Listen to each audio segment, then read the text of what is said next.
Bonjour, c'est Alioune Ndao, leader du parti PJ2D And Doxal Dëgg, plus connu sous le nom de procureur Alioune Ndao.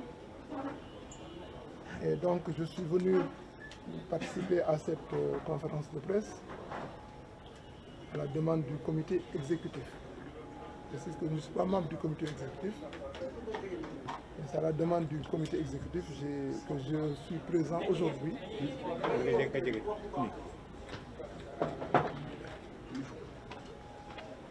Donc bonjour, je m'appelle Alioune Ndao, secrétaire général du PJ2D And Doxal Dëgg. Je suis venu participer à cette conférence de presse à la demande du comité exécutif pour apporter un certain nombre d'éclairages sur le plan juridique en matière en ma qualité d'ancien procureur. Il faut comprendre que le jugement des affaires criminelles se fait en deux étapes. La première étape est appelée le jugement d'interrogatoire. La deuxième étape, c'est en ce moment qu'on aborde la question sur le fond. Alors pour le jugement d'interrogatoire, le président de la chambre criminelle s'assure de la présence de tous les accusés renvoyés à son audience. Il s'assure de leur présence, il s'assure du fait que tous les accusés ont un conseil, parce qu'en matière criminelle, il est interdit de juger quelqu'un sans qu'il soit assisté d'un avocat. Et pour les personnes qui ne sont pas présentes, le président de la chambre criminelle va s'assurer qu'il soit arrêté et conduit devant lui pour les besoins de l'interrogatoire. Et c'est donc dans ce cadre-là que l'audience passée du mardi a été fixée comme audience d'interrogatoire. Et donc à cette audience devaient comparaître toutes les personnes accusées qui devaient donc être jugées pendant cette session-là.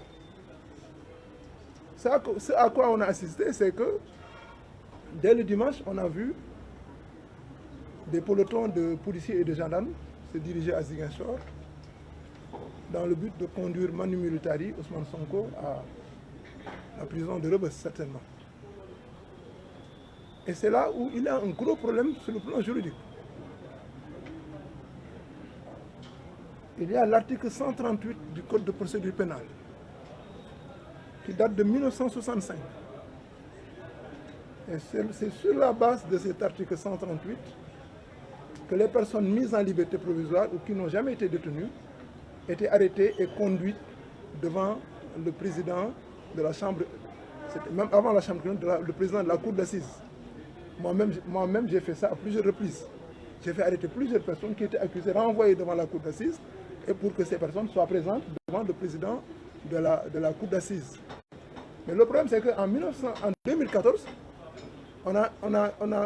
il y a eu une nouvelle loi, loi 2014-28 du 8 novembre 2014, qui a introduit de nouvelles dispositions et qui a retouché l'article 138. L'article 138 dit expressément: l'accusé qui a été mis en liberté provisoire ou qui n'a jamais été détenu au cours de l'information doit se constituer prisonnier au plus tard la veille de l'audience. C'est ce texte-là qui était en vigueur jusqu'en 2014. Mais à partir de 2014, il y a eu un changement fondamental. Excusez-moi.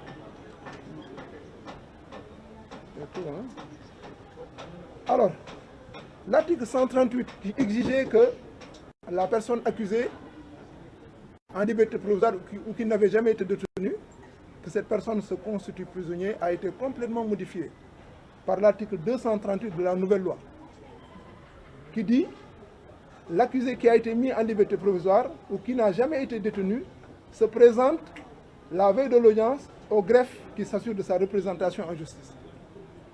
Donc on voit qu'il y a un changement fondamental dans le libellé de la loi.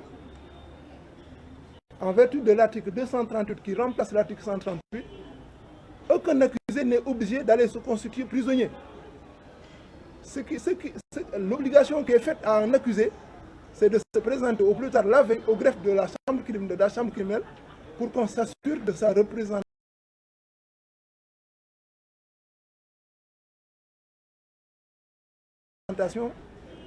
en justice Sassar et a été interrogé la veille ou l'avant-veille de l'audience. Et pourtant, on n'a pas envoyé des policiers pour arrêter cette dame-là. Pourquoi avoir fait 2 poids et 2 mesures? Donc ce que je veux dire, c'est que l'article 138 n'existe plus. L'article 138 n'existe plus, il a été remplacé par l'article 238, qui n'exige plus que la personne se constitue prisonnier pour être jugé, pour être interrogé par le président. Donc ça c'est un point. Donc pour moi, l'attaque qui a été faite au domicile de Ousmane Sonko a été faite sans aucune base légale. Parce qu'elle est fondée sur l'article 138 qui a été complètement modifié par la loi instituant la chambre criminelle.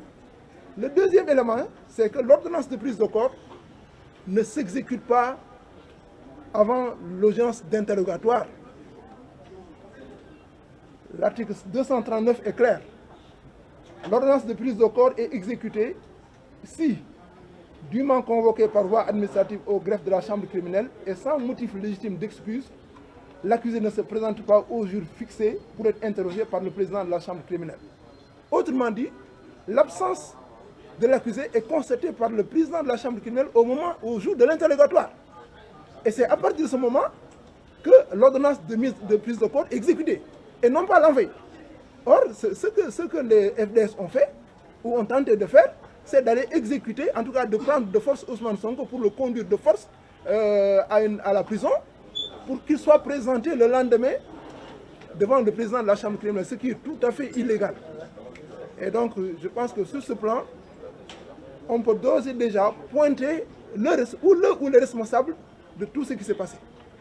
Parce que sur une base purement illégale, ils ont tenté d'arrêter Ousmane Sonko pour le conduire à la prison. Et c'est cette tentative d'arrestation qui a entraîné tous les troubles issus de cette situation-là. Et par conséquent, à mon avis, le premier responsable de cette situation, c'est Macky Sall et son régime, notamment son ministre de l'Intérieur et son ministre de la Justice. Et il me semble qu'il ne serait pas trop que de demander la démission immédiate du ministre de la Justice et du ministre de l'Intérieur pour avoir mis ce pays dans ce tourbillon-là. C'était les éléments. Merci beaucoup. Merci beaucoup.